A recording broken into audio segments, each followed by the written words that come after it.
Greetings! Welcome to our workshop tonight.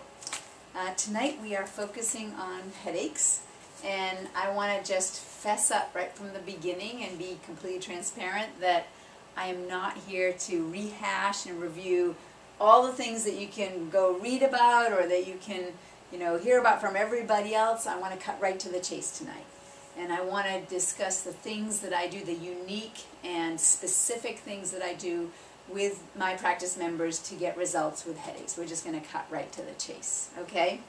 All right, so if we jump right in here, first off, this is one in the series of our Body Signals program, and I love this graphic, and everybody's familiar with it by now, this idea of the tip of the iceberg. And so we know that what shows up at the top is just that 10% that's showing up that is visible, that we're aware of, that is the symptoms and the body signals that we have. And we know that underneath that is this whole other thing going on. And so what that helps us understand is that that tip of the iceberg is a sign, a signal, that there may be actually a bigger problem going on. And so if we focus on just that top, like if we chip away at that and we get it all the way down flat, a month later we come back, what's going to happen? It goes up and it's actually even bigger, right? And so that's sometimes what happens when we have approaches that are just dealing with the symptoms instead of actually looking at the cause. And it's also something that we see where people are actually even feeling better as they may actually be getting worse because they're not addressing the bigger problem that's actually there. All right? So what I want to be teaching you tonight is to understand how to read your body signals so that you know how to best respond when they happen. And the best frame I have for that is to recognize that when symptoms flare up, think about it as, okay, what have I done that's increased inflammation in my body? And when symptoms seem to be better, you also want to ask yourself, okay, what have I done that seems to have decreased inflammation in my life that's now resulting in this way? And that way, if you start to link it to behavior, then you can actually start to make an impact rather than feeling like it's just all random. If you just start to ask those questions, then it'll be more powerful for you. All right, so there's a lot of dangerous beliefs that are out there, we have found. And one of those dangerous beliefs is to say that headaches are the problem. If we think that headaches are the problem, then we're going to do things to just make this headache go away. And when we have that as our problem, just make the headache go away, there are lots of things we can do. Again, even feeling better, but then the next thing you know, that medication is wearing off. And then the next thing you know, we've got to get stronger. And now we're having side effects from that medication. And now we've got medications to treat the side effects. All of this is going on. And meanwhile, your body is now getting worse and worse, even if you might be feeling better. So it's really important that we do get clear about how we oftentimes in our culture are trained to look at the symptoms as that's what the problem is. But really, it's whatever's causing that that's the problem.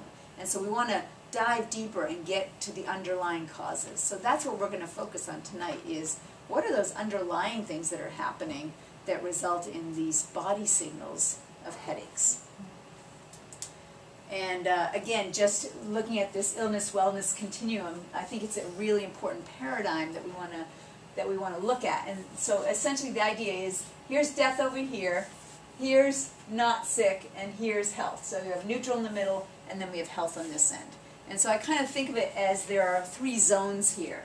So there's the healthy zone, there's the not sick zone, and there's the sick zone. Okay? So watch. Did you see that? There's the not sick zone and the sick zone, and the healthy zone is over here. And I think most people are actually living in this not sick zone and never actually tasting what real health actually is. And so they'll live here in this healthy, I think I'm healthy, oh, suddenly I'm not healthy. And they have a crisis for a few days, a few weeks, a few months, and then they pop back up and, oh, I'm healthy again. But meanwhile, they're just living in this not sick zone. And I think that's a key piece here that many people are missing, is understanding that the body signal starts to show up as a sign that you're moving away from health. but it doesn't mean that if the signal's gone that you're actually at that ultimately healthy state that you may actually want to be in. So I just love that. Let me just go back here. That the symptoms tell us in what direction we're headed. They're alerting us. There's a purpose for them. We're not going to ignore them. But if we simply mask them, we may be continuing to decrease in our function even though we're feeling better. Okay. All right, and so the second dangerous belief is that drugs work. And the reason that's a dangerous belief is because they do work, oftentimes, to mask the symptoms, right? They do work, and the next thing you know, though, that after a while, they don't work. Or after a while, you're now having to deal with the side effects of the first drug that was taking care of the headaches, but now you've got to start dealing with your liver, and so on and so on. So once again, it's a belief that, oh, those drugs are going to work to help my headaches. So we have to come back to that fundamental question of, what is your goal? What is your objective? So if your objective is simply, I just want these headaches to go away, is that really all that you want? Or do you want to be healthier and stronger and live longer, right? Looking closely at what your objective is. People would ask me, oh, I have high cholesterol, should I get on this medication? And I have to say, I don't know, what's your objective? If your objective is just to get that number down, that medication might do that. But if your objective is, I just want to have a healthy, stronger life, and I don't want to die of heart disease, I want to do everything I can to minimize my risk of heart disease, if that's what your objective is, then I'm going to give you a different type of advice than I would if your only objective was just to change a number. If your only objective is just to have the headaches go away, that's different. And it may not be that I'm the right doctor for you, right? But if your objective is, I want to get healthier, stronger, and when I do that, the body signals are not going to be needed anymore to tell me I'm moving away from health, and the headaches resolve. Okay, so let's now look at some more of the, oh yeah, I love this. So I take aspirin for the headache caused by the Zyrtec I take for the hay fever I got from Relenza. For the uneasy stomach from the Ritalin I take for the short attention span caused by the Scopoderm teas I take for the motion sickness that I got from the Lomatil I take for the diarrhea caused by the Xenacol for the uncontrolled weight gain, from the Paxil I take for the anxiety, from Zocor I take for my high cholesterol, because exercise, a good diet, and regular chiropractic care are just too much trouble, right? I love that. And I love this graphic too. The brain. Look at the size of the brain in that big head, right? It's Homer Simpson. All right. So let's now look at some ground rules. Some ground rules. You are designed to be healthy. We're designed to be healthy, right? Our bodies are come from this place where that brilliance was there from the start, right? We all started from two tiny cells that you can't even see that joined together to make an entire human being 270 days later, right? So you are brilliant. Your body was designed to be able to do that, and it's designed to be healthy in every way.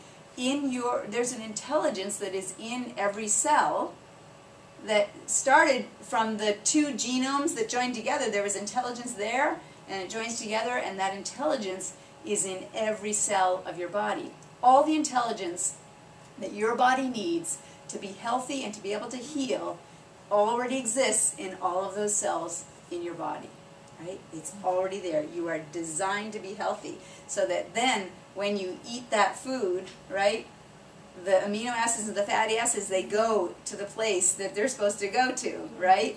That your heart is going to bump 10,000 times today, and it's going to pump 2,000 gallons of blood, and you don't have to think about a drop of that.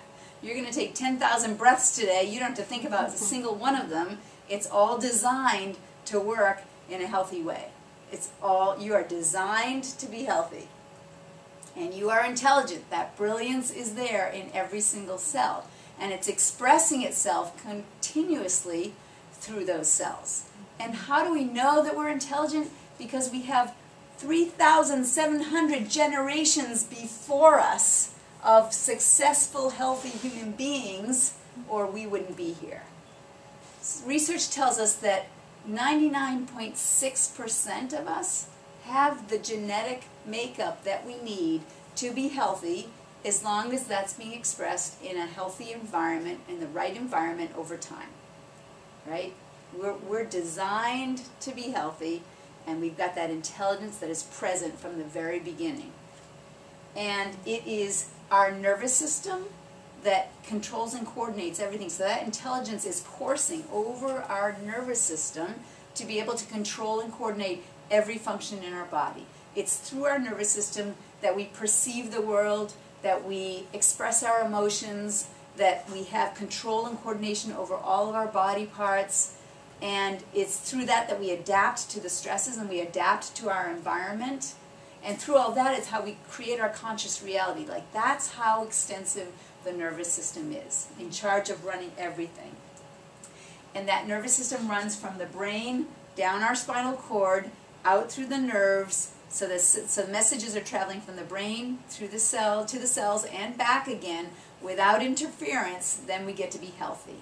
And we know that the brain in the central nervous system is the most important system because it's the only system that's fully encased in bone, right? So we've got the brain that is this vault, protected by this vault of the skull, and we've got the spinal column that is protecting the spinal cord, which is that extension right off of the brain. And so your spine is your lifeline. That's what's allowing that communication between the brain and all the cells to occur. It all travels through the spine. And one more ground rule here is that if you keep doing what you've been doing, you will keep getting what you've been getting. And so who's ready for something better, right? So headaches is our topic. And so what I'm going to talk about tonight is the three major primary, the big ones, the ones that I see the most of. Stress headaches, which I'm going to teach you a new name, cervicogenic headaches that goes with that, sinus headaches, and migraine headaches. And don't worry if your favorite flavor of headache isn't mentioned up here, because the principles still apply, and there might be just some nuances on how, in case management, of how we would work with somebody. But I want you to get the principles tonight. So these are the big three that we're going to be talking about tonight. And so now let's recognize that your suit of armor, right, we talked about that, is your spine and your spinal column. And so the spinal column is in charge of... Hey, Sarah, could you bring the spine in, please? So when we talk about the spine is what's protecting the spinal cord.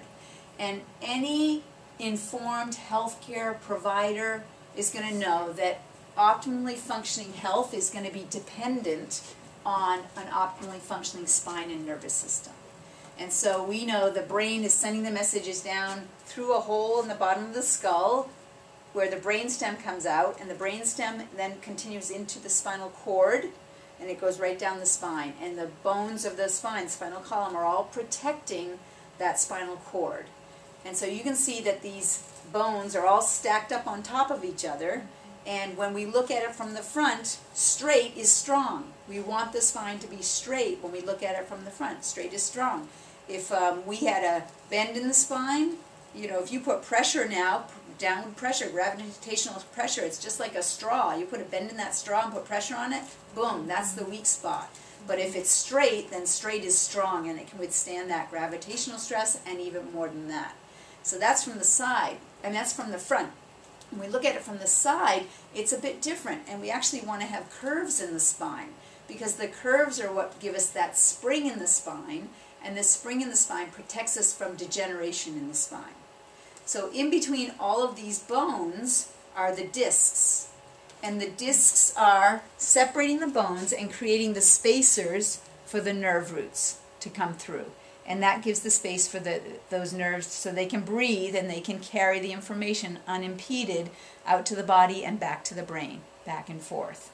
So we have all these bones stacked up with the discs in between, and if we have good curves in the spine, those discs are going to last a long time and keep those holes open the right amount.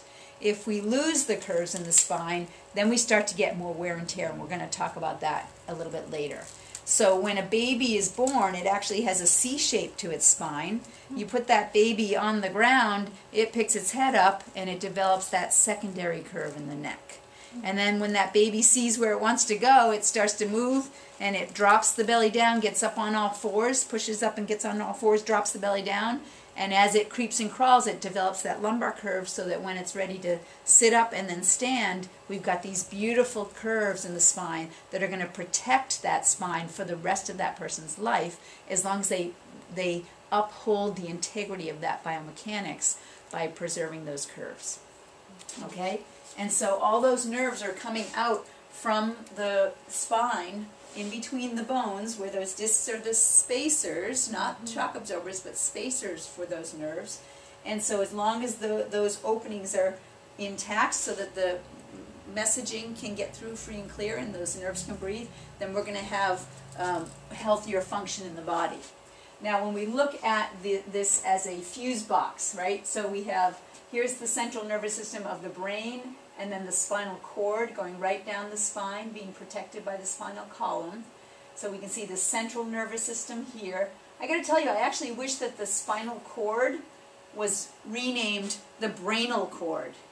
So people would really get that your spinal cord is the part of your brain that lives in your back. Right? People are so concerned about taking care of the brain. They wear helmets when they ride their bikes and when they do sports. And if they bang up their head, they watch very carefully. If they bang up their spine, oh, you know, buck up, live with it, you know.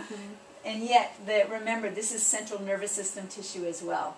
And then we see the nerves coming out. This is the peripheral nervous system carrying the messaging from the central nervous system out to the cells. And here are the organ systems. So central nervous system, peripheral nervous system, organ systems. And the messaging then is going out and back, coursing along these nerves. That intelligence in the body uses the nervous system to control and coordinate all of our functions. And so just like a fuse box, if we blow a fuse in one area that disturbs the flow of messages, you know, when we have our fuse box in our house, we know that each of these switches is the control for a certain room in the house.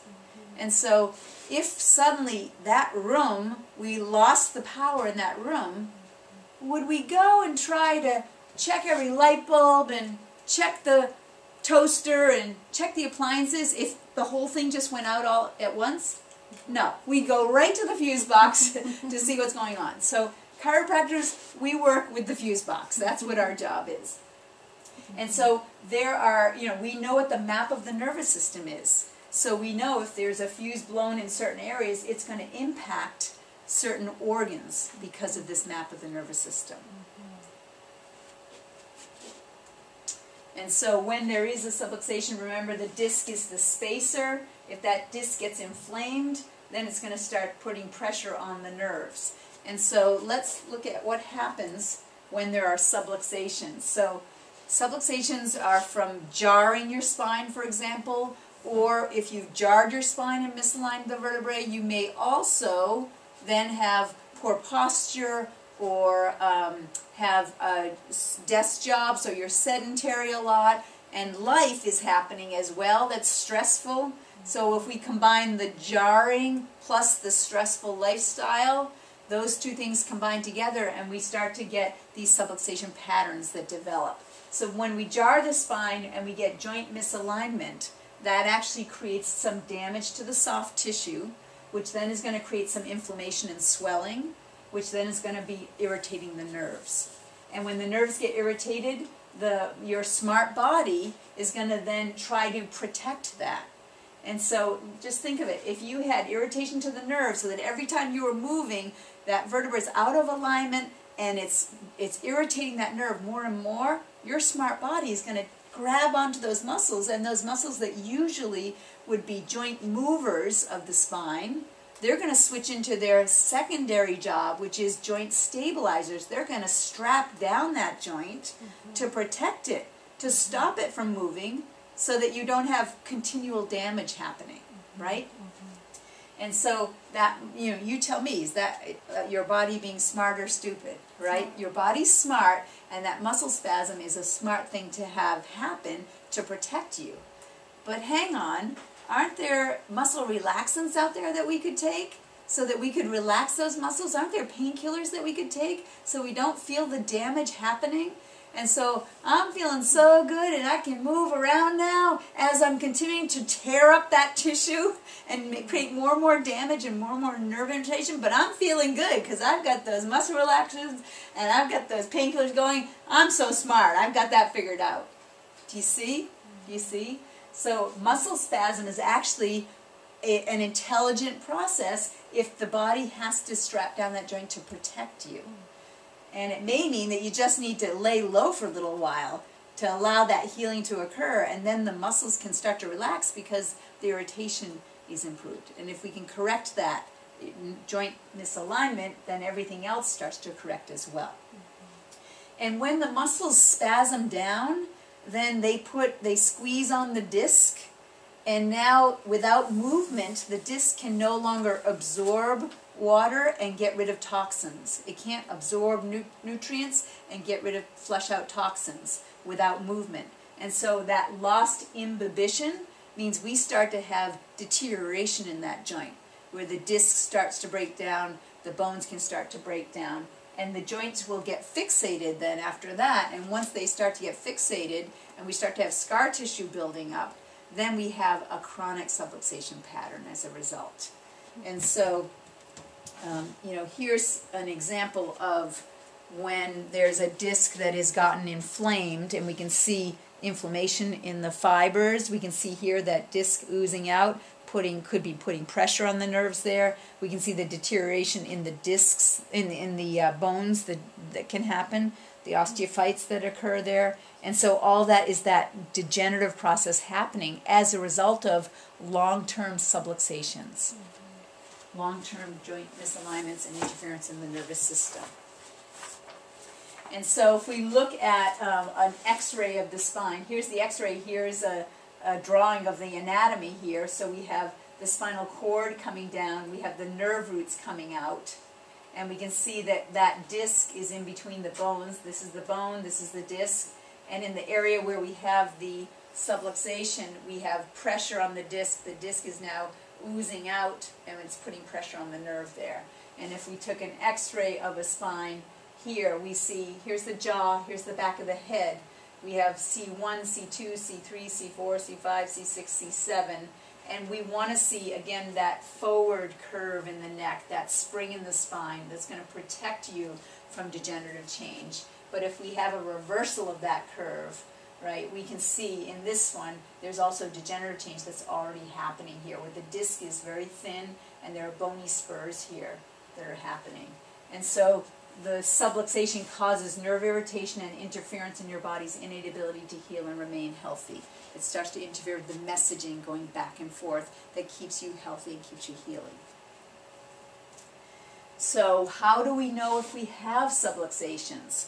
We have objective criteria that we use. So in our office we use instrumentation. That tells us about the signaling. It shows us where there's inflammation, and it shows us where there is aberrant nerve impulses going to the muscles, to the organs. Also it shows us if you're not adapting to your stress levels, and that can create more and more stress in your system. We also feel the motioning. We check the ranges of motion in your spine, and when I feel your spine, feeling for motion in those joints, the static palpation is literally feeling, is this joint pushed over here or twisted over here? So we use that. And then visualization is where we really just look at the posture. And the posture is the outermost manifestation of what's happening at the deepest part of your nervous system and in your spine. And so the posture tells us quite a bit. So we can actually literally visualize, is this person standing with equal weight on both feet, looking straight ahead and having everything lined up? Do they have all the different important centers of the body, the ear, the shoulders, the hips, the knees and the ankles? There's everything lined up on top of each other. Or if there are losses of optimum posture, that's an indicator that we may have deterioration happening and subluxations happening and imbalances. And then when we need to, we can use x-rays as another way to look at what's happening, how much deterioration has occurred, how chronic is the pattern. And one other thing I'll mention, in our office we also are checking the actual tension in the spinal cord. That's called adverse mechanical cord tension. And when there's pulling tension in the spinal cord, inside the bones, there's pulling tension here, just like a marionette with strings pulling, we'll see tension in the heel cords. And so one of the ways we're measuring how much tension is in the spinal cord is by measuring what's happening in the feet, in the heel cords. And it's literally a simultaneous parameter that when tension drops in the spinal cord, we'll see more floppiness and ease show up in the heel cords. So that's another parameter that we use. And so what is it that causes subluxations? And of course it's going to be the jarring and the traumas that we've had in our life, whether it's car accidents or sports injuries, those big obvious ones. But it's also going to be the postural stresses, the mental emotional stresses. And look at the texting that we have now happening in our culture. This is a really big problem, this texting posture that people are in all the time now. It's really an important problem. And so when we add together the traumas and then all the bad habits, right? Sedentary lifestyle, sleeping on your stomach, right? Crossing your legs when you're sitting, like all those things that we do in our culture, we just add those together, and that's what is causing and promoting the continuation of the subluxation patterns. So what are those different stresses that we're exposed to that can cause those subluxations? It's going to be the traumas, which we've talked about, which include the postural stresses and so on. It's also going to include chemical stresses or toxins that we're exposed to, and it's going to include thoughts or stressful mental emotional stress, all three categories. So when we are addressing subluxations, we want to be looking at what keeps causing them and addressing that as well. So when we look at the spine, here is a healthy human being with healthy posture, where we see the head is right up over the shoulder, which is over the hip. And we know that your head might be between, 10 and 15 pounds, so that 12-pound head, for every inch that it goes forward of the shoulder, like this, like that, we know it's adding, it's doubling and tripling the amount of weight and tension on the body. And so just based on the laws of physics, just like taking a bowling ball and starting to carry it out here, we have to work harder and harder. The further out in front the head is, it literally can put so much stress on that brainstem and the spinal cord that we have research that shows that it can take years off your life. So what do we see happening posturally is a reflection of the deterioration that can be happening in the spinal cord and how that, in the spinal column, and how that can then be affecting the nervous system. So how do we correct subluxations? We do it by adjustments in a rhythm. Healing happens in a rhythm. So it's a program of care that includes a series of adjustments, because remember we talked about the scar tissue that can start to show up when there's long-standing subluxations. And that scar tissue takes time to retrain and get cleaned up and aligned again. So it's a process over time. Healing happens in a rhythm, and so adjustments in a rhythm are where we get our best results.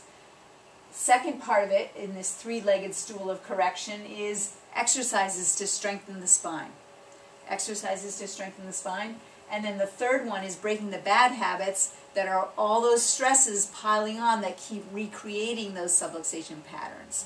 So by addressing all three legs of that stool, that's how we get our results. So imagine that three-legged stool. Have you ever sat on a two-legged stool? Yeah. Right? It's not stable at all. It's not stable at all. And so we need to have all three of those legs being addressed if we're really going to get those long-lasting results. Okay, so now we're going to look at each of these individual categories of headaches, and I'm going to show you which subluxation patterns they relate to and what are some of the things that you can do and that we can look at that can help to address it. So, for example, the stress headaches, the word for stress headaches that we use is cervicogenic headaches, cervicogenic. And so cervicogenic means, genic means originating from. So cervicogenic means originating from the cervical spine. And that's because stress headaches, those are the people that spend all day long sniffing at the computer screen, right? If you're in this posture all day long and you're gazing in at that computer screen, that's what can result in these cervicogenic headaches, because there's so much stress pulling on the spinal cord. And remember that the muscles along the back and along the neck, right, they're all attached here at the base of the occiput, and then all the way along the cervical spine, and then all the way down your back. And so the cervicogenic headaches are the ones where there's going to be a lot of tension in the musculature, tugging on the base of the occiput, tugging on the vertebrae as well. And so the cervicogenic headaches are very much a physical stress, a postural stress that causes them. And the key vertebrae that are involved are C1 through C7. So that's going to be the top vertebrae here, C1, C2, C3, C4, C5, C6, C7. And the nerves that come out here are the ones that come out, and they can go right up and affect the head. Some of these nerves travel right up and affect structures of the head. So the cervicogenic headaches, C1 through C7 is a common one. Nowadays, more and more, we're also seeing, because of texting, we're also seeing T1 through T5, so the upper thoracic spine being part of that. Even though it's called cervicogenic, we're seeing more and more the T1 to T5 is also involved in the cervicogenic headaches. So we're going to assess those subluxation patterns to get the best results there. We also want to look at if these are stress-related, if your posture is a bad habit of how you're working, that can be part of it. But another reason why people may have poor posture is that they have low energy. When you have low energy, when you're stressed out and overstressed and stressed to the max, you tend to start to go into a slumping posture. And so oftentimes I'll find that if we can give people tools to address their stress more effectively, which we teach in the office, then that actually will help them to be able to have that more upright posture and have this stress go away. So it's correcting the subluxation patterns that are there, and then teaching them ways to manage their stress more effectively through strategies. The other thing that I find is sometimes they're so depleted in their organs that have had to manage the overloading stresses, that if we also supply nutritional recommendations that can help to boost up and provide the tissue-specific nutrients for the adrenals and for other brain function and so on, if we can do that, then that actually will help us to cover ground faster as well. One of the common nutrients we find is that there are depletions in minerals. So when we're stressed out, we'll actually use up our minerals faster. And if we haven't had a good diet and not getting all the nutrients we need from our diet, then we're going to be depleted, and that sets us up for, again, triggering more of the headaches. So we find phosphorus is important. Phos food is a great nutrient that oftentimes will help. But even calcium and magnesium can be very helpful as well. Okay, the next one is sinus headaches. Anybody here ever had sinus headaches, right? So that's where, you know, you get all that mucus and that pressure that builds up all in the sinuses, and then you kind of can feel the headache happening from kind of in the front here. And so with sinus headaches, the nerve supply for the sinuses, there's two key places that we often find. This kind of C2, C3 area here, which is the nerves that kind of come right up into the sinuses. But we also find the C6, C7 area, it may be involved as well. And sometimes that's the area that can affect our ability to detox. And so if we're not doing a good job detoxing, then we start to go overload, and our body can't manage the things that are coming in at us. And it starts to make mistakes in how it's managing things that shouldn't be a trigger, that are becoming a trigger. So when people have sinus allergies, sinus headaches from allergies, oftentimes these are the two key ones. Now the other thing that happens... What about vertigo, when people have vertigo? Would that be... It could be related, yeah, because it is the structures of the head. C2 is a very common one I find with vertigo. Yeah, yeah. And so the other thing that happens too is, you know, with sinus pressure, there's all that mucus and phlegm. Now, another really important factor is that recognizing that the body cannot make water, but it can make histamines. And histamines can do a lot of the jobs that water does, so that if you don't have enough water in your body and you're dehydrated, your body will be forced to use its plan B and to produce more histamines. And when it produces more histamines, it creates more mucus, and that mucus is a little bit more sludgy than water would be. And so just so we can survive, we've got to produce that histamine. And so one of the really important things to do when there's sinus headaches is hydrate. The more that you hydrate, the less your body has to produce the histamines to try to make up for the dehydration. So that's a really good one too. And then of course, nutrition that can support our immune system can be very effective as well. And so we just target that by testing specifically for each person what they need. And then there's migraine headaches. And boy, migraine headaches, they are tough. They are tough. And I've seen how, people can kind of get by and manage the stress headaches, the cervicogenic headaches, and the sinus headaches. But when it comes to the migraines, man, that really affects people's lives. And it can affect their whole family. It can affect their productivity. I mean, I've seen people's lives really be so devastated by having to manage migraines. And for some people, they go on for years and years and years. Like they are in the dark, lights out, don't bother me. That's how severe they can be. So I hate it when I hear people that they're plagued with migraines, because I feel for them. I know how hard it is for them. But I love it when I hear that, because we've had some great results with people with migraines. So with migraines, the keys are, let's recognize that migraines are tending to be hormonal in nature, right? So the stress headaches are tending to be more physical posture. Sinus headaches is more of the chemical toxins and the water, the hydration piece. But the migraine headaches can tend to be the hormonal ones. And the hormonal ones are, we're going to see the segments C6 to T3 involved, this area through here. And then we're also going to see down here sometimes, because these are the ones that control the reproductive hormones. So for women where the ovaries may be a hormonal part of the headaches, and you ask a lot of women with migraines, they will see a cyclical nature to it, where they see it coordinated with their hormones. So they will tell you that hormones really do impact their life in a big way. And so these are the areas that oftentimes are going to be involved.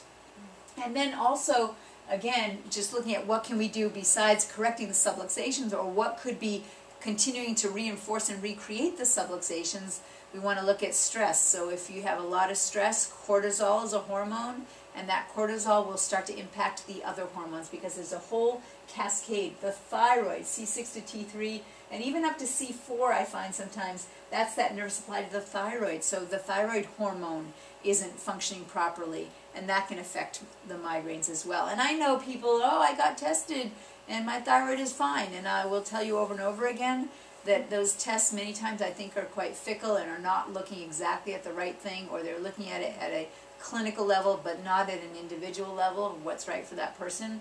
And over and over again, I see that when we correct that nerve supply of the thyroid, we oftentimes will see thyroid function improving, energy levels improving, body temperature regulation improving, and we'll see migraines improve as well. So the thyroid as a hormone, the reproductive organs as a hormone, the adrenals as a hormone, all of those are pieces to this puzzle that needs to be solved.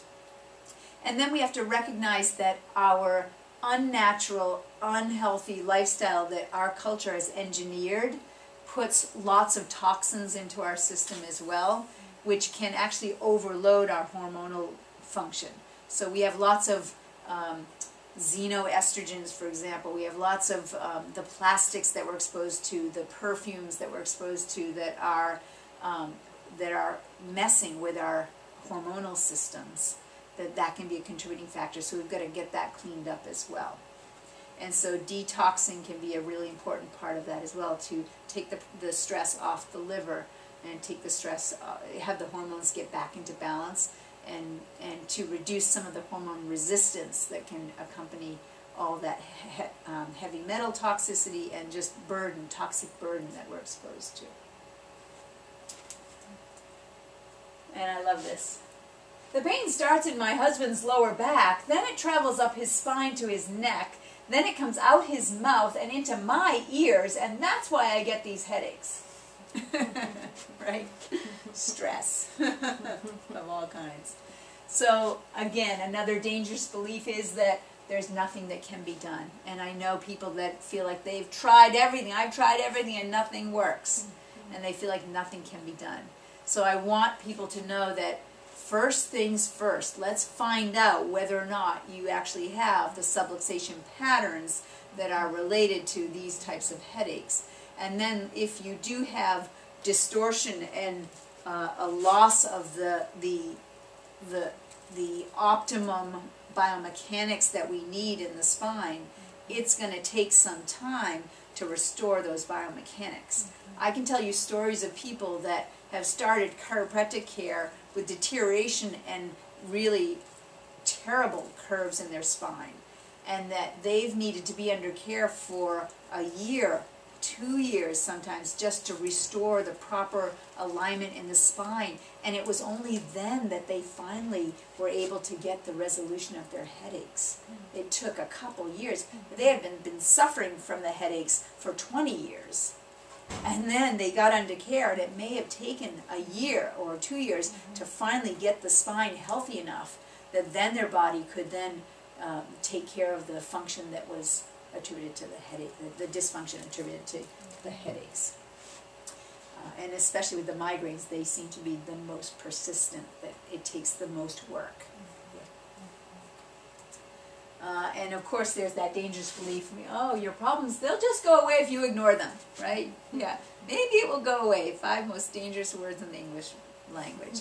And so again, we know that oftentimes procrastination is the thief of health.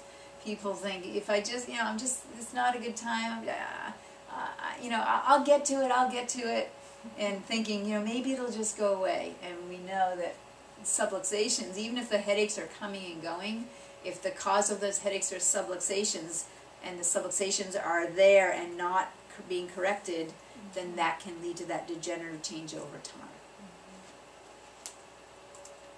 And that is our full presentation today. So now I'm going to finish up with our recording, and I'm happy to take questions.